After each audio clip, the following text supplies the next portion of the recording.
നീത സൂചിപ്പിച്ചതുപോലെ ഈ ഗൾഫ് മേഖല ഇപ്പോഴും അശാന്തമായി തന്നെ തുടരുകയാണ്. ഷാർജയിലും ദുബായിലുമാണ് ഡ്രോൺ ആക്രമണം ഇപ്പോൾ റിപ്പോർട്ട് ചെയ്തിട്ടുള്ളത്. ദുബായ് തുറമുഖത്താണ് കുവൈറ്റിന്റെ എണ്ണക്കപ്പലിന് നേരെയാണ് ആക്രമണം ഉണ്ടായത്. ദുബായ് തീരത്ത് നിന്ന് കുറച്ചധികം ദൂരത്തായി നങ്കൂരമിട്ടിരുന്ന കപ്പലിന് നേരെയാണ് ഈ ആക്രമണം ഉണ്ടായിട്ടുള്ളതെന്നാണ് മനസ്സിലാക്കുന്നത്. കുവൈറ്റ് എണ്ണക്കപ്പലിലെ 24 ജീവനക്കാരും സുരക്ഷിതരാണെന്നും മാത്രമല്ല ഈ കപ്പലിലെ തീയണയ്ക്കാനുള്ള പ്രവർത്തനങ്ങൾ തുടരുകയാണെന്നുമാണ് റിപ്പോർട്ടുകൾ സൂചിപ്പിക്കുന്നത്. ദുബായ് തുറമുഖത്ത് നങ്കൂരമിട്ടിരുന്ന അൽ സാൽമി എന്ന ഭീമൻ എണ്ണക്കപ്പലിന് നേരെയും ഇറാനിയൻ സൈന്യം നേരത്തെ ആക്രമണം നടത്തിയിരുന്നു. ഈ കപ്പലിൽ പൂർണ്ണമായും എണ്ണ നിറച്ചിരുന്നതിനാൽ തന്നെ എണ്ണ ചോർച്ചയുണ്ടാകാനുള്ള സാധ്യതയുണ്ടെന്ന് കുവൈറ്റ് പെട്രോളിയം കോർപ്പറേഷൻ വ്യക്തമാക്കിയിട്ടുണ്ട്.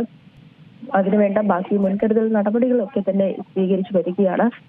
അതോടൊപ്പം തന്നെ ഷാർജയിലാണ് ഇന്നിപ്പോൾ ഇറാന്റെ ഡ്രോൺ ആക്രമണം ഉണ്ടായിട്ടുള്ളത്.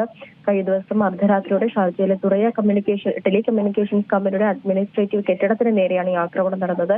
കെട്ടിടത്തിന് കേടുപാടുകൾ സംഭവിച്ചിട്ടുണ്ട്. എന്നാൽ ഇതിലും ആളപായമൊന്നും റിപ്പോർട്ട് ചെയ്തിട്ടില്ല എന്നുള്ളത് ഏറെ ആശ്വാസമുള്ള ഒരു കാര്യം തന്നെയാണ്. കഴിഞ്ഞ ദിവസം നമ്മൾ കണ്ടതാണ് ഈ ഗൾഫ് മേഖലയിൽ നടന്ന ആക്രമണത്തിൽ ഒരു ഇന്ത്യൻ പൗരൻ മരിച്ചിരുന്നു. തമിഴ്നാട് സ്വദേശിയായിരുന്നു മരിച്ചത്.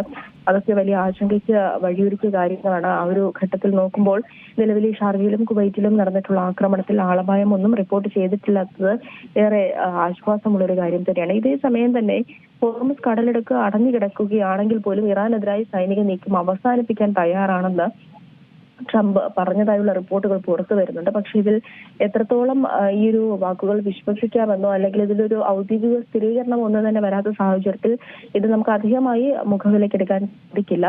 കടലിടുക്ക് വീണ്ടും തുറക്കുന്നതിനുള്ള സങ്കീർണമായ നടപടികൾ നീട്ടിവെക്കാൻ അദ്ദേഹം സന്നദ്ധത പ്രകടിപ്പിച്ചതായും റിപ്പോർട്ടുകൾ വരുന്നുണ്ട്. എന്തായാലും ഗൾഫ് മേഖലയും അശാന്തമായി തുടരുന്നു. ഇതിനിടെ ഈ യുദ്ധം ഏത് രീതിയിലാകും മുന്നോട്ട് പോവുക എന്നുള്ളതും ഏറെ പ്രധാനമായി മാറുകയാണ്. നീത, ഏറ്റവും പുതിയ വാർത്തകളും വിശേഷങ്ങളും വിരൽത്തുമ്പിലറിയാൻ സീ മലയാളം ന്യൂസ് എല്ലാ ഡിജിറ്റൽ പ്ലാറ്റ്ഫോമുകളിലും ലഭ്യം.